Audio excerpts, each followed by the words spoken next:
Class will be using the 7th edition of the APA Publication Manual. So this came out in October 2019.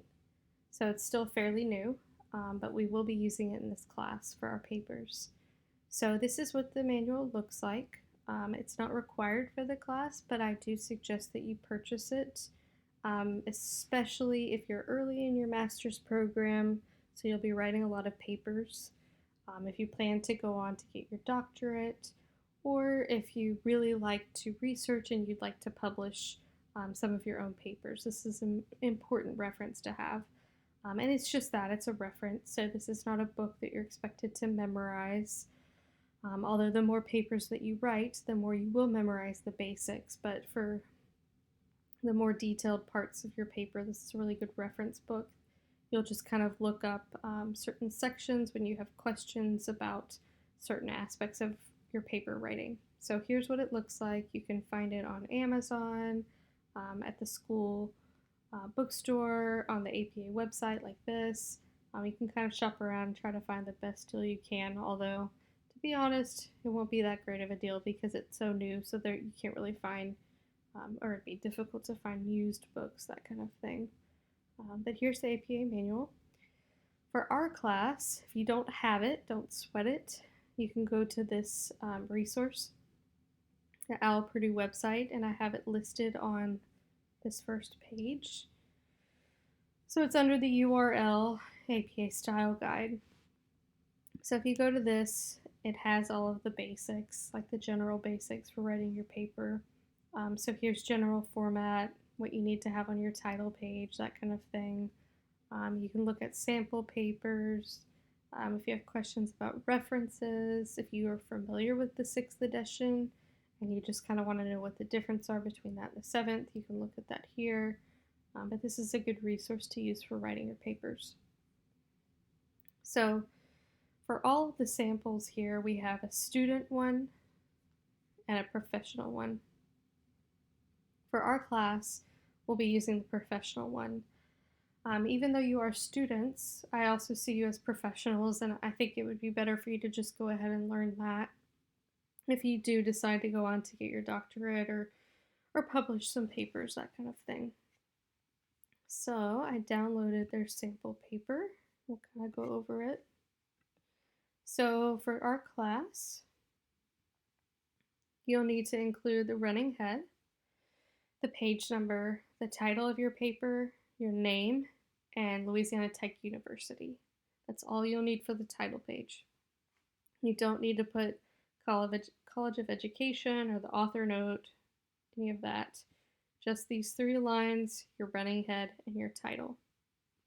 Your running head can be the name of your title for this class, that's fine.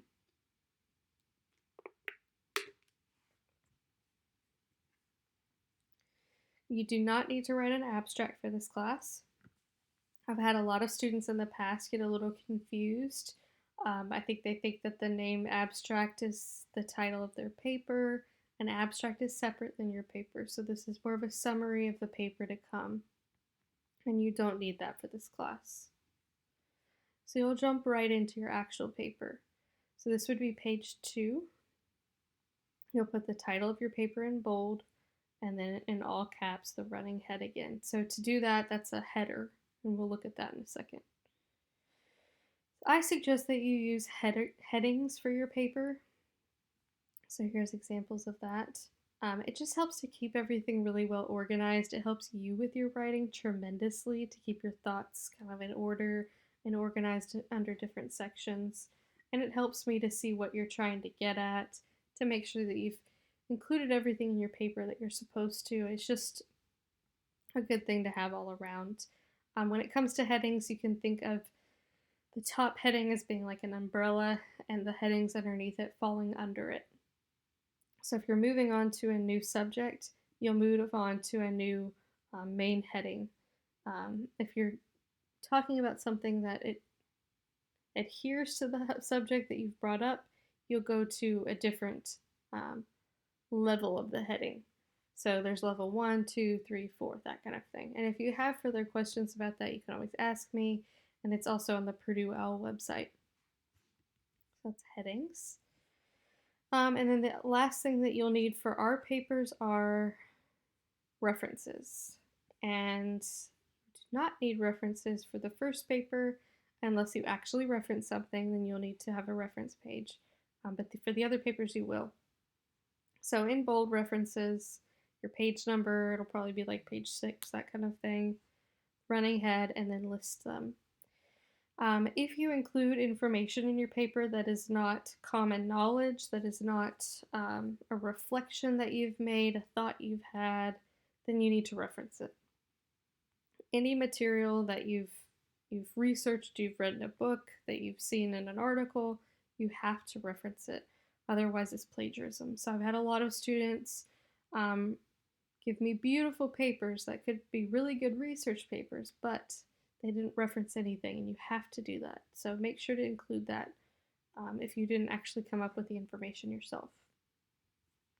The next thing I wanted to cover is some common mistakes that I see students make a lot. So first of all, I said that this is your running head. So the way you get to that is you can double click, and that's your header, and then you write in there. So you would write your running head, and then you want to add a page number, so you can do that here, page number. So one of the mistakes that I see occurring a lot is that when people add a page number, it automatically changes the format of the font. So I would like your papers to be in Times New Roman. This is not Times New Roman. So the first thing you would want to do is change that. Okay, so that's correct now. Like I said, you have the title of your paper in bold, your name, and then Louisiana Tech University. So you usually want it, about there. Like that. Okay, so something seems off here. There's supposed to be 2 spaces. It's supposed to be a double-spaced paper, but this looks like it's a little bit bigger than that. So I would look here. Well, it says double-spaced, but what I've found is that if you highlight the entire paper, go to line spacing options, you see here that it is not. So it says 6 points before spacing. So go here, change it to 0. Not auto, 0. So that's the first thing I'm going to do to every single person's paper when I get it, is I'm going to do this. And if it's not correct, then I'll have that as kind of like a tick as an issue with your APA formatting. And as those start to add up, you'll get points taken off. So change that, and then look what happens. See, it kind of shrunk everything down, and it made it actually to where it's double spaced. So that's a big one I see with almost every single paper. But then once I go over this with students, I see that error goes away. So now you know before class even starts that you need to do that. Another thing I see is people put 2 spaces between each sentence. With APA formatting, you can do 1 or 2 spaces, but you typically want to go with what the teacher says for that class. I want 1 space. So I'll go through, and if that's yet another little tick of, I can do control find, that kind of thing, right? Everybody knows that. So you can find double spaces, and I'll change it to 1 space, and that's just another thing that I've got to do to make your paper presentable before I actually grade it. So all of those add up, and you'll get points taken off. Another thing I see is instead of doing tab, people put like a few spaces here at the beginning of a paragraph. So make sure that on your keyboard you click tab for the beginning of a paragraph. And then here this kind of shows your headings, so just so you have that. So those are the major mistakes that I see. If you take care of all of that, you should be good to go as long as you are writing about what I've asked you to write about, and then you have this APA format down, you'll get a 100%. So just make sure to do that. Your other references that I have on Moodle, these are just great things to have. I use them for every paper I've ever written. So we have that. That's just kind of a sample you can look at. We have the Purdue OWL Grammarly. So anyone that has not downloaded this or used this that is writing papers in school, this is a must-have.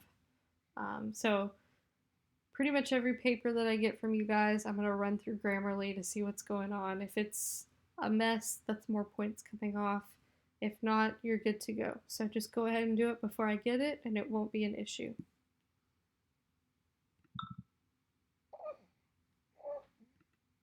Sorry, guys.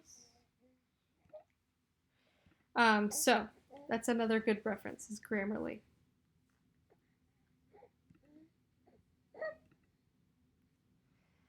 Citation check. So this is a really good one. It's reciteworks.com. So for this, you put your whole paper in it. And this really, you probably won't use it for my paper, but if you write any really big research papers, this is incredible. So what it's going to do is it's going to make sure that your citations throughout your paper match up with your reference page at the end. So this becomes an issue when you're writing a long research paper and you're making edits, left and right, and you delete a sentence, but maybe you forgot to delete the reference on your reference page, or vice versa. Or maybe you're writing a ton and you forgot to actually reference it on the reference page, but you put the citation in your actual paper. So this is going to make sure that everything adds up and you have everything listed. So if you put your whole paper through it, this will help you tremendously for those long research papers. And then the last one I have is the DOI finder. So when you're doing a reference page, you want to have your DOI listed, and this will look them up for you. So if it's not actually listed when you're looking up the paper and you're referencing it, this is something that can help you with writing your reference page. So if there are any other questions that come up, you can feel free to ask me. But all of this information is here for you guys, all of these references, and I suggest that you use them because that's where the points come off. It's just those simple mistakes that could easily be fixed by you before you turn in your paper just from using these references.